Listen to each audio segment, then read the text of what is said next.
पिछले हफ्ते AWS down हुआ था और फिर माइक्रोसॉफ्ट बोलता है कि मैं पीछे कर रहा हूँ। भाई ने किया तो मैं भी करूँगा। तो 29 अक्टूबर को एज्योर क्लाउड सर्विसेज डाउन हो गई थी।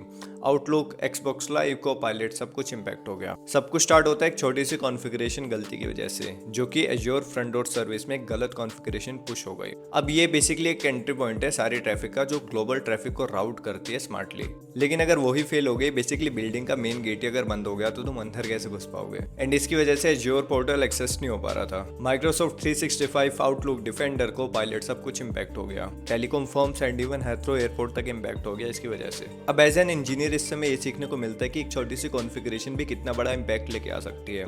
हम कोड चाहे कितना ही अच्छा लिख लें, हम उसकी कितनी ही टेस्टिंग करवा लें, बट अगर कॉन्फ़िगरेशन चेंजेस हमने ढंग से नहीं किए या फिर उसकी टेस्टिंग नहीं हुई, तो ऐसे आउटेज होने की प्रोबेबिलिटी बढ़ जाती है। तो अगर तुम्हारे कुछ भी ऐसे इंपॉर्टेंट कॉन्फ़िगरेशन चेंजेस हैं, तो उसका कुछ प्रॉपर टेस्टिंग प्लान होना चाहिए, उसको टेस्ट करना चाहिए आपको, एंड उसको रोल आउट भी अकॉर्डिंगली करना चाहिए step by step. So it is okay to fail, क्योंकि अगर टेक जायंट्स फेल हो रहे हैं तो हमारा कोड भी फट सकता है, but on the other hand we should keep learning, and हमको अपना सिस्टम और ज़्यादा रेजिलियंट बनाना चाहिए, क्योंकि बिजनेस भी उतना ही ज़्यादा इंपैक्ट होता है, रेपुटेशन भी इंपैक्ट होती है हमारी। Please hit the follow button for more such take stories and system design content. Thank you.